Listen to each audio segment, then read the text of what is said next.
special episode of TZM Street Talk covering the first annual Zeitgeist Media Festival in Hollywood, California.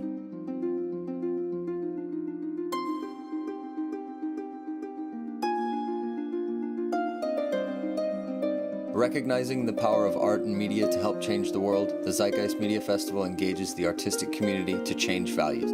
It proposes needed changes in structural economic workings of society can only manifest in tandem with personal, social transformation of values within each of us. Many seem to forget the world society as it exists was created by us, and we can change it anytime we want.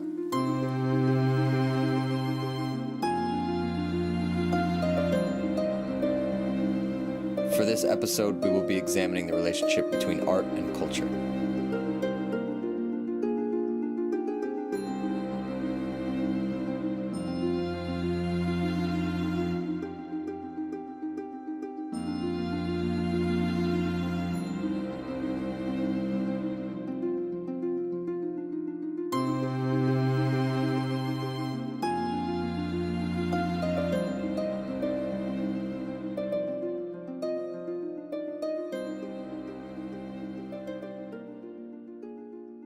What brought you guys to the Zeitgeist Media Festival today?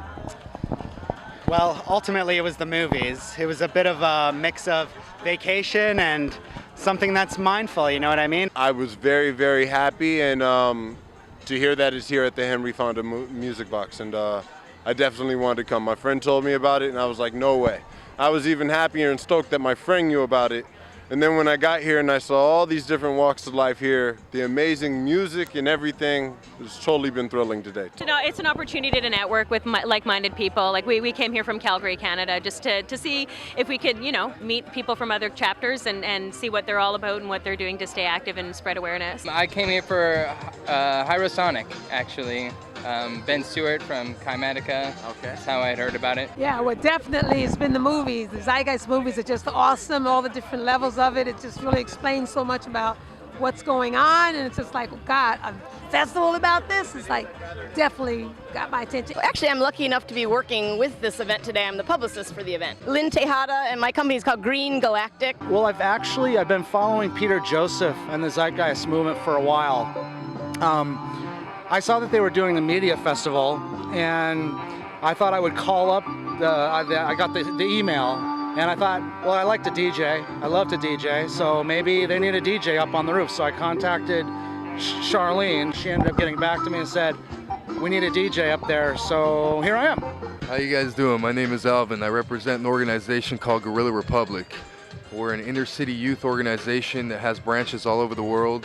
We work with hip-hop artists, poets, MCs of all sorts, graffiti artists, spoken word artists, anything that encompasses the culture of hip-hop. Though I personally help and assist with the management of the Lost Children of Babylon, which performed here tonight. I'm in the Lost Children of Babylon. We're a hip-hop group, spiritual conscious hip-hop out of Philadelphia, PA. Peter Joseph invited us to perform because we share some like-minded messages revolving around the Zeitgeist movement. I am Benjamin Joseph Stewart, and what brought me to the Zeitgeist Festival was the essence that brought me out here was the same art that Peter tapped into. It's the same art that brought everyone else here. Tonight was meant to go off like it was tonight, and it was beautiful. My name is Chris Pena, and I was asked by Peter and Rick Overton, our master of ceremonies. You know, I was excited because I had met PJ at George Carlin's daughter's home, Kelly Carlin, and when I heard he was the guy associated with this documentary, I mean, I was honored to come down because the talent and the celebration of it. Okay, my name is Danette Wallace, and I came here because I'm very supportive of the Zeitgeist and I'm very involved, heavily involved, so whenever LA puts on events, I come and help and volunteer. My name is Jason Lord, and I'm the coordinator for the California chapter. And what brought me to the Zeitgeist movement initially was the films. My name is Jen Wilding, and what brought me to the Zeitgeist movement was I've been asking a lot of the same questions that Peter Joseph was asking in his films. And I first saw a Zeitgeist addendum, and when I got to the part about the Venus Project, it blew me away. And I really thought about it for long. I really wanted to find a hole in that sucker. I just couldn't. It just made too much sense, and ever since then I just delved into more and more research, and it just confirmed it for me. It's like, this is what I need to be doing with my time.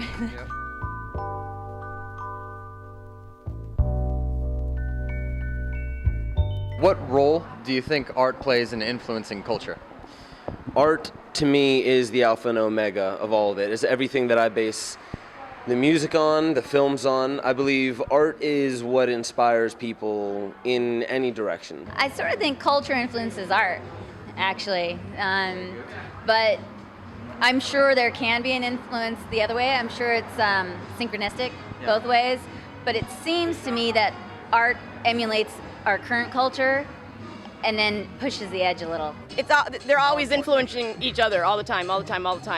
Art in real life art, it's all influencing each other. Well, the interesting thing you find through history is that the art changes first before the culture changes, ultimately.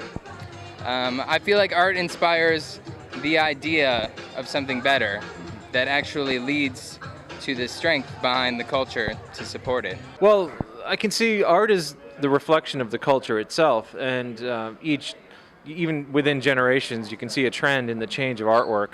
And right now, I mean, as far as the media festival today, it's a collection of different artists just to sort of bring some social consciousness out about the problems with the monetary system and the outcomes and how we've stratified ourselves and the impacts that has on how we treat each other. I have to say that I think it's one of the most important aspects of humanity. I mean, I don't know if that's like artistic attitude speaking, but I think that whatever happens, isn't they say that art is life?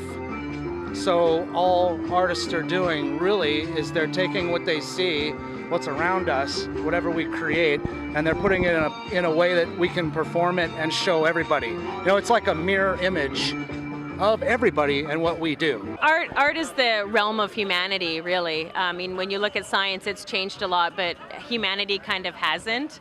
You know, Chaucer's the same as it was, you know, or the emotions that are expressed in Chaucer are the same as the emotions that we experience now. And so art is just a reflection of our humanity. Art, music and arts, is the only thing that is actually worth your salt. That's the only thing that you have to come to humans to get. To encapsulate everything in humanity, and it's priceless. You can't put a value on it. If you get it, you get it. See, if the next chain in evolution did come here, they don't want Maseratis, they don't want bling bling. All right, besides slavery and meat, we're only worth music and art. Oh, definitely a big influence. And one thing I think that's really important, I'm glad you asked this question, because I'm a firm believer that I think right now hip-hop, rap music is one of the biggest, in fact probably is the biggest catalyst of information for the youth specifically. I think it shapes, it molds the genres, the styles, the certain subcultures that we have within our communities, within our society. It's expression. And when you repress expression, it has, an internal effect. They're very smart to stifle art because they know that's the purest expression, especially music. I mean, I'm involved with comedy, but I think music speaks universally.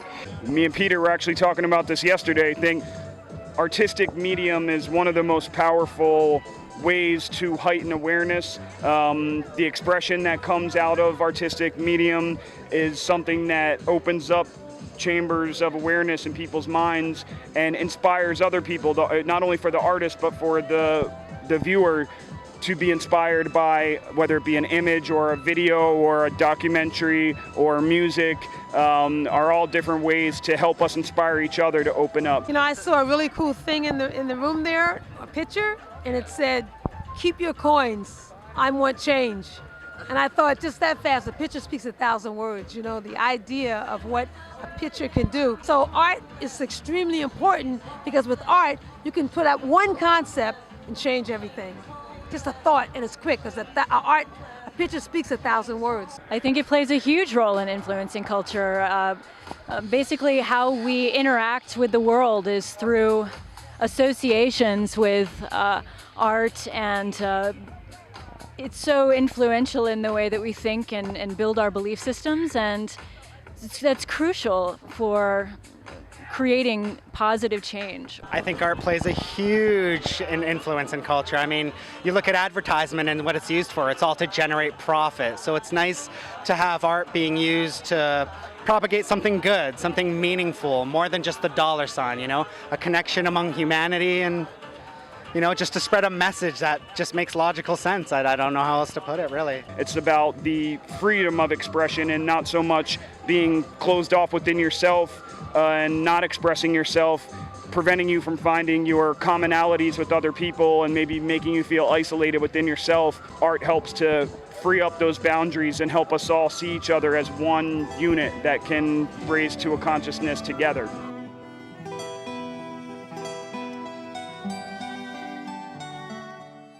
How do you think art would change if it wasn't hindered by the profit motive or the need to fill some sort of market gap? I think there'd be a lot more of it. We'd see a lot more art, I think. Well, I think there would be maybe a huge proliferation of art and creative expression, but then it might implode upon itself as things do. Well, it would ultimately be more free, more expressive, less patronizing. I just got back from Burning Man last week, where that's probably one of the most creative places on the planet, because there's complete freedom, there's no monetary system at all, it's a gift economy, and people feel free to express themselves, and it's extreme self-expression. And I think that if we had a society that was free like that, we'd see extreme self-expression just burst. I think that moving to a resource-based economic model would be the next renaissance for humanity. I think artistic explosion, I think innovation explosion, money hinders us so much in our health, our well-being, in our creative expression, and I just really, really hope that's in our future. That's an interesting question, because on one behalf, you would like to say, oh, you know, it would be unhindered and it would blossom exponentially, and why that may be true, a lot of art has come out of the darkness of being oppressed, and it's the message that shines out of the darkness as a light to guide others. I think that art is so profound right now because of the problems that it's having, because of the problems that we see in the world. You know, art, like I said, is a catalyst to all change and all transition. So in these stressful times, art is what brings about change, nothing else. Art, the creativity, the ingenuity, that intuition, all of that comes, that artistic expression is the only thing that moves us past any type of obstacle or barrier or riddle to unravel, you know? I think it's, you know, while I would love to see what art in general is capable of in a completely free society, more importantly to me is that people continue to create it in these times where we feel like we're being shrouded or maybe clouded a little bit from seeing clearly, that we can all create together, as I said before, to help us attain a vision together, unity. As we move on, it's kind of hard to say what it would be without these problems as of right now, but what I would say is art at that point will be exactly what it needs to be then to get to the next step in the journey. So as of right now, our art is the perfect catalyst for the transition that we need right now as a species. I believe then art would take on a whole different meaning that I can't even really empathize with. I can't even really envision what that would be, because as of right now, I'm still with humanity dealing with the problems that we have. So it's kind of one of those, let that come when it comes, we'll cross that bridge when it gets there.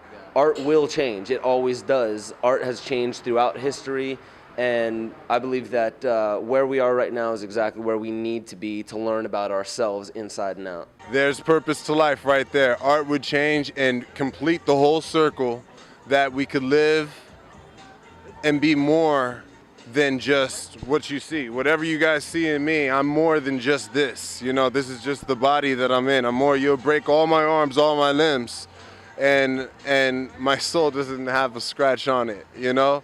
So I really think music and arts should be the only way to connect everything. Well, here's one thought. What about great artists that we have no idea who they are and they don't have a chance to express themselves because they aren't paid for their art? So we might be missing a lot of great artists as a result of this profit system. We have the cliche in this time, you know, the starving artist, and that would go away. and the creative pursuits of people would increase, I think, and the amount of artwork that would be on display publicly and just available would just go off the charts, I think. I mean, I think there's a lot of creativity out there that's just snuffed or never pursued because you have to go to work or it's just kicked out of you as a child, because you're indoctrinated into having to perform, in a world where you're going to be in debt and you have to have a house and and all this other stuff. So they're now snuffed out. Do this for money, and so what are you going to do? Eat or be creative? They don't want to be the starving artists, and now they've got us. That's why we got to change it and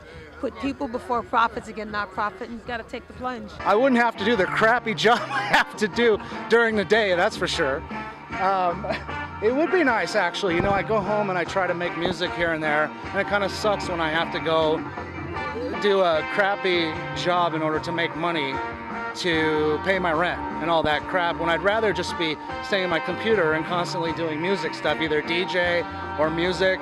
I mean, I'm a teacher by profession, but yet they tell us be on page 62 when we walk in. I'm like, what? And so teaching is also a form of art. You can't express and extrapolate. I'm going to teach. Well, this is my classroom. I don't care. I said it. And it's like, they snuff you out. They say this is how you get paid, and it's not cool at all. It's totally wrong. I think everybody's an artist. I think everybody is, but a lot of people don't do it because they get all pulled in by the money. I feel that a lot of artists, I'm a recording engineer, producer, and I've experienced a lot of artists come up to me and say, I want to take my business to the next level. I always tell them, if you write an album and you want to make a pop album and you write it to sell and it doesn't sell, what do you have? Okay. You don't really have anything. But if you write an album that says something, that has a message, that describes an artistic approach, it's timeless. You'll always have that.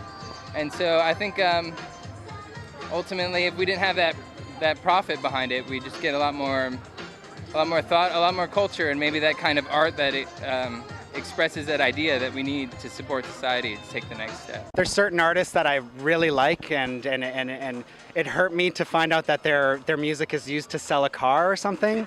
And you know what I mean? And it bothers me because it takes something from my identity, and now they're trying to pimp it as a car. But these people also need to pay their bills, So who am I to say no? We're all kind of whores in society. Well, I think anybody with a little bit of intelligence that's able to think for themselves outside of the box can see that it's not really conspiracy to say that there's a reason why they're pushing the certain music and the certain culture on the TV and on the radio on a regular and daily basis. There's absolutely a reason for it, and it's really to keep us distracted. Art's been co-opted, and the greatest minds of our time, that artistic minds of our times, now work in advertising and marketing. They don't produce art for our sake or for humanity's sake. They produce it for profit, and that's kind of what's happened. We get this kind of like version of what art is from the big 5 corporations that run the media.